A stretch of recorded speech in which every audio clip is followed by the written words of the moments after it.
Tristan, just last night, LeBron voted to end the season. Are you worried about his commitment moving forward? No, not at all. Not at all. I think for Bronny James, I think it's extra motivation. I think, obviously with this going on right now is definitely, it's a lot of emotions going on. But, people always say on the court, you never wake up a sleeping giant. Well, he's awake now. And now he got extra motivation. And he's going in super gear right now. So I think for him, he's all the way 2 feet in, locked in. And I think for him, it's like he looks at it, the more basketball I'm playing, the more my team is winning, and the more I'm on this platform where my voice can be heard all across the country and the world. That's the most important thing. So for him, he's going to handle it with his play on the court, but also when he's off the court doing media and interviews, he's going to keep talking about what's going on in our society because it's disgusting and it's terrible right now. So I think that's like Mark Jackson said, Mama, that's a bad man. So he ready to rumble, I'll tell you that. Tristan, Marcellus, is that there's a lot on King James's plate. And y'all know what the saying is, the straw that broke the camel's back. See, what we're asking athletes now to be civil rights activists, to be superstar players, to still try to be, in LeBron's case, a father and a husband. I just don't know, Tristan, how much you can focus on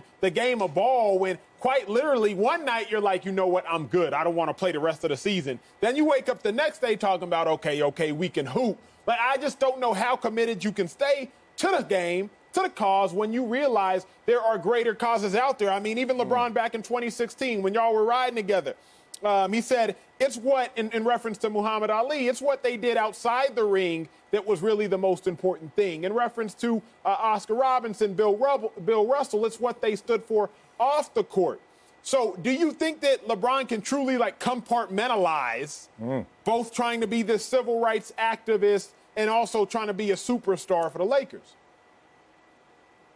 Of course, most definitely. One thing about LeBron, his brain, his programming it's one of a kind in terms of he deals with so much other stuff when it's just a regular season that he's able to always focus and have his blinders on. Of course, like you said yesterday, he said, I'm not playing. But that all stems from just, being in the bubble, everyone's got to make sacrifices. So the fact that, for him, we're talking about he, made a sacrifice to come to the bubble like other guys. But one thing for him, which is important for him to come to the bubble, he said, we want to still be able to have that flat platform to talk about stuff. But for him, it's his upbringing. I mean, a kid from Akron, inner city Akron, with his mom, raised by his mom, no father in the household. All those emotions come out after seeing what's going on in today's world. So for him, it was definitely all the emotions from not being able to see his family to his upbringing as a kid, because that's how most of us athletes felt. And I think if you ask a lot of the NBA guys that I've talked to, a lot of them was emotionally just angry and frustrated just because our upbringing, and then you guys too, man, upbringing. You guys already know how it is, man. Mom and dad, auntie come home, get fired for no reason or don't get a job because of their appearance. Shoot, my dad didn't get a job because he had dreads and he's Jamaican. And he had to literally cut his dreads just to get opportunities. So all those emotions, I think, came out of players yesterday. But I think, they had a time to sleep on and wake up today and say, you know what? We got this platform, and I'm not about to give it to no a Republican convention party about what's going on. So we're going to keep this platform here so we can talk about what's going on, and everyone's going to listen. Yeah, I have no doubts about King James. I think you guys touched on these points. We all know how resilient he is. His upbringing speaks volumes about that. His drive, his greatness, how he's even exceeded expectations when the expectations were absurd from the beginning. When you're called the chosen one, when you're called King James, when you're 18 years old and you're already a household name, to exceed those expectations and to never step in it, I have no worries about him. Now, I know Sonny's son over here, the bishop's son, my man Emmanuel Acho, knows about how the Bible says, be hot or cold, not lukewarm. I'll spit you out my mouth. Basically, don't waffle on things. However, this is not really waffling. This is his emotions trying to reconcile with everything he's been through in his life and everything that he sees, that one day he knows he has to hand that baton off to his other young family members and sons and daughters and everyone in his circle.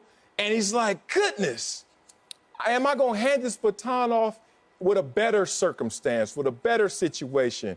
Or am I going to have to fear for their circumstances and their situation? Acho, you spoke about his focus. Let me tell you the difference between focus when I was growing up and what focus is now. Growing up, focus was put one dot on the wall and stare at it. Marcellus, you are a football player.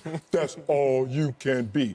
Eat, sleep, drink, football. And then you start to see the evolution of mind and culture, and you realize that focus is throwing a lot of dots on the wall, but knowing how to prioritize those. I am a father. I am a husband. I am an athlete. I am the best player on the planet. I am also a civil rights activist. I can prioritize. I can accomplish more than one thing. I can walk and chew gum at the same time. No worries about LeBron. See, where I disagree, though, is, and Tristan, you know from being inside the locker room, I know from watching the TV from the outside, you obviously have a little more intel, but I think what makes LeBron so great is also the same thing that has undermined his greatness. What do I mean by that?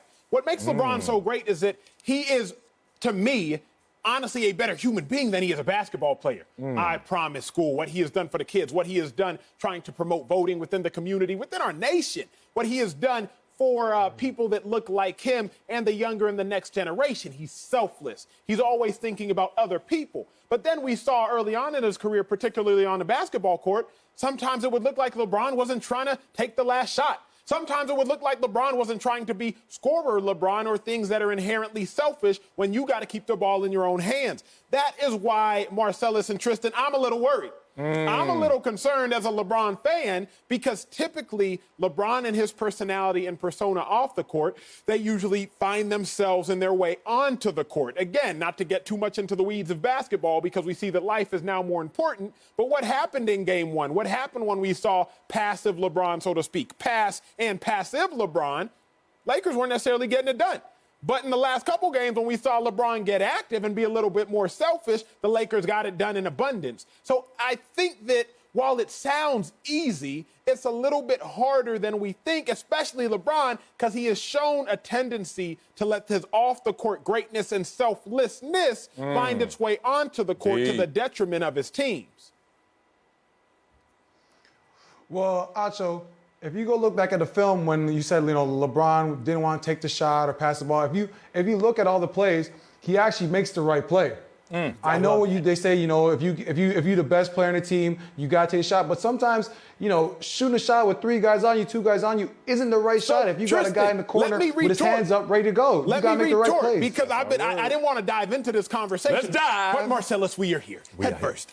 I'm ready. The thing, Tristan, is that you are correct. On paper, right, people have said, well, LeBron will make the right decision. And this is what I'm talking about, his selfless personality, which makes him a great human being. But remember, when you talk about some of the greats, whether it be Michael Jordan, whether it be Tom Brady in another sport, the right decision is LeBron taking the shot. You feel me? Like no, sometimes, I don't. No. Yeah, but Jordan, at least if you dived into Jordan, right? I don't. He's not gonna say, the right decision was to pass. He was the right decision. It don't matter what the decisions were. Jordan was going to be the right decision. And I think, and I've said this, and we don't have all the time in the world to dive into this now, but I actually think LeBron's selflessness on the court, which makes him so great, is what has infiltrated and found its way onto the court, which is why I do think there's going to be an issue because LeBron is the right decision. That's all that eye. Well, first of all, see, you must never watched The Last Dance. You ain't watched The Last Dance because you must have forgot when he passed to Steve Kerr for the jumper. I mean, on the left wing. Okay, yeah, for the 3 points. So he passed it up. He was when like MJ could have shot that. So he was 3 years old when it happened. He was a baby.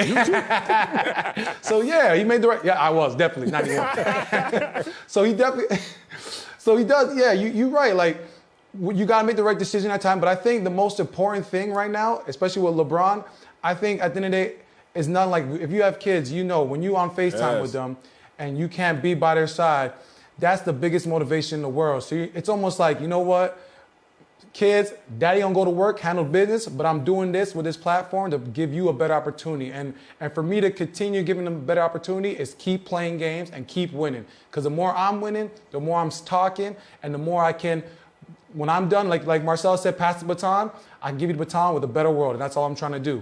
Yeah, my word of advice for LeBron. Look at me giving advice to LeBron. But I have a therapist who gives me advice, so damn it, let me share it. You got to remove your guilt. They're helpful, trust me. Right. LeBron needs to remove his guilt and, more importantly, his fear. He may have told on himself because LeBron produced a show that I thought was amazing called Survivor's Remorse, a basketball player who made it and then looked back at all his friends from the past and his community of the past and tried to save all and just showed how that struggle looks in terms of someone who's accomplished so much and then others who are still on that quest to accomplish the same things. You got to remember, LeBron, we all live in duality. Not everybody wants to own it. Not everyone wants to show it. But there's a little angel right here and a little devil over here. And we all live in those worlds where we're just trying to have that balancing act and hope that that angel wins a lot more battles than that devil does. Let's be real about this. I want LeBron to live and to start talking more about his prosperity than just his pain, because he's existed in both. And he survived through that adversity and became the greatest player on this planet, no matter what obstacle was placed in front of him. I think that message is getting lost right now. I feel the same way, and I haven't accomplished as much in a sport nearly what a LeBron James has. But in my accomplishments, it feels like a tale of two lives. It's one that was told to me when I was growing up that I had to look out for everybody in my neighborhood. And the stats told me that I wasn't even going to make it out of my neighborhood. And if I made it to my 18th birthday, I should celebrate because that was the goal. And then I was like, I am not going to live in that fear-based mindset. No, I'm not. I'm going to accomplish everything that I think I have in me so I can reach my greatness. And then once I was able to accomplish a few things, guess what? Now I'm living in a world where everyone's telling me, look over my shoulder for the police. Look over my shoulder for racism. And once again, I go back to what got me here, because what got me here is going to get me there. That I'm not living in that fear. I'm not living in that mindset. I understand that ills will always be surrounding us, but I also know that hope will outlast and outshine all the despair that I see surrounding us.